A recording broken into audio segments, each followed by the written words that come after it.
നിങ്ങളൊരു mid range smart phone user ആണെന്നുണ്ടെങ്കിൽ നിങ്ങൾക്ക് മറ്റ് ഫോണുകളിൽ നിന്ന് എടുക്കുന്ന ഇമേജസ് ഒക്കെ ഒന്ന് കമ്പയർ ചെയ്ത് നോക്കാം. നിങ്ങൾക്ക് ചിലപ്പോൾ തോന്നും നിങ്ങളുടെ ഫോണിൽ നിന്ന് എടുക്കുന്ന ഇമേജിന് അത്ര ക്വാളിറ്റി ഒന്നും ഇല്ലല്ലോ എന്ന്. അപ്പോൾ ഞാൻ ഈ വീഡിയോയിൽ എക്സ്പ്ലെയിൻ ചെയ്യാൻ പോകുന്നത് അത് തന്നെയാണ്. നിങ്ങളുടെ ഫോൺ അപ്ഗ്രേഡ് ചെയ്യാതെ തന്നെ നിലവിലുള്ള ഹാർഡ്വെയർ വെച്ചിട്ട് സോഫ്റ്റ്വെയറിൻ്റെ സഹായത്തോടു കൂടി എങ്ങനെ നല്ല ഇമേജസ് ക്യാപ്ചർ ചെയ്യാം എന്നുള്ളത്. നിങ്ങൾ ഈ ചാനൽ ആദ്യമായിട്ടാണ് കാണുന്നതെങ്കിൽ ഫോളോ ചെയ്യാൻ മറക്കരുത്. ഹാർഡ്വെയറിൻ്റെയും സോഫ്റ്റ്വെയറിൻ്റെയും നല്ലൊരു കോമ്പിനേഷനാണ് നല്ലൊരു ഇമേജ് ക്വാളിറ്റി പ്രൊഡ്യൂസ് ചെയ്യുന്നത്. പക്ഷേ നിങ്ങൾ ഗൂഗിളിൻ്റെ പിക്സൽ ഡിവൈസസ് ഒക്കെ എടുത്തു കഴിഞ്ഞാൽ പിക്സൽ 4a 5a ഒക്കെ എടുത്തു കഴിഞ്ഞാൽ നിങ്ങൾക്ക് കാണാൻ സാധിക്കും അതിൻ്റെ ഹാർഡ്വെയർ ഒന്നും അത്ര പവർഫുൾ അല്ല. എങ്കിൽ കൂടി നല്ലൊരു ഇമേജ് ക്വാളിറ്റി അത് തരുന്നുണ്ട്. അതിന് കാരണം എന്താണെന്ന് വെച്ചാൽ അതിൻ്റെ സോഫ്റ്റ്വെയർ തന്നെയാണ്.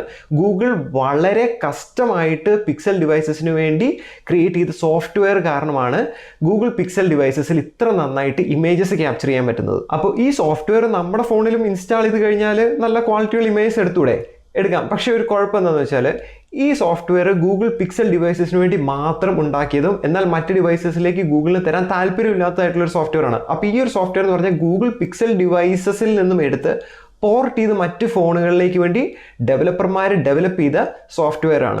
അപ്പോൾ ഇത് നിങ്ങളുടെ ഫോണിൽ ഇൻസ്റ്റാൾ ചെയ്യണമെന്നുണ്ടെങ്കിൽ നിങ്ങൾ ഒരു ലിങ്കിലേക്ക് പോകണം. ലിങ്ക് ഞാൻ ഡിസ്ക്രിപ്ഷനിൽ കൊടുക്കുന്നുണ്ട്. അതിൽ പോയി കഴിഞ്ഞാൽ ഏറ്റവും മുകളിൽ നിങ്ങൾക്ക് ഗൂഗിൾ ക്യാമിൻ്റെ ഏറ്റവും ലേറ്റസ്റ്റ് പോർട്ട് ചെയ്ത വേർഷൻ കാണാൻ സാധിക്കും. അത് ക്ലിക്ക് ചെയ്താൽ കുറച്ച് ഡൗൺലോഡ് ലിങ്കുകൾ കാണും. അതിൽ ഏത് ലിങ്ക് ക്ലിക്ക് ചെയ്താലും നിങ്ങൾക്ക് ആ വേർഷൻ ഡൗൺലോഡ് ചെയ്ത് എടുക്കാവുന്നതാണ്. ഡൗൺലോഡ് ചെയ്തതിന് ശേഷം അത് ഇൻസ്റ്റാൾ ചെയ്യുക. അപ്പോൾ ഇൻസ്റ്റാൾ ചെയ്തതിന് ശേഷം നിങ്ങൾ ചെയ്യേണ്ടത് ഇപ്പോൾ ഇൻസ്റ്റാൾ ചെയ്ത ആപ്ലിക്കേഷൻ വെച്ചിട്ട് ഭാവിയിൽ ഇമേജസും വീഡിയോസും ഒക്കെ ക്യാപ്ചർ ചെയ്യുക. കാരണം ഗൂഗിളിൻ്റെ സോഫ്റ്റ്വെയർ ആണ് ഈ ആപ്പിൽ റൺ ചെയ്യുന്നത്. അപ്പോൾ നിങ്ങൾ ഇമേജസ് ഒക്കെ എടുക്കുമ്പോൾ അത് പ്രോസസ്സ് ചെയ്തിട്ട് നല്ലൊരു ഫൈൻ ട്യൂൺഡ് ആയിട്ടുള്ള നല്ല ക്വാളിറ്റിയുള്ള ഒരു ഇമേജ് നിങ്ങൾക്ക് ലഭിക്കും. അപ്പോൾ ഈ വീഡിയോ ഇഷ്ടമായെങ്കിൽ ലൈക്ക് ചെയ്യുക, ഷെയർ ചെയ്യുക. കൂടാതെ കൂടുതൽ അപ്ഡേറ്റ്സിനായി ഫോളോ ആൻഡ് സബ്സ്ക്രൈബ്.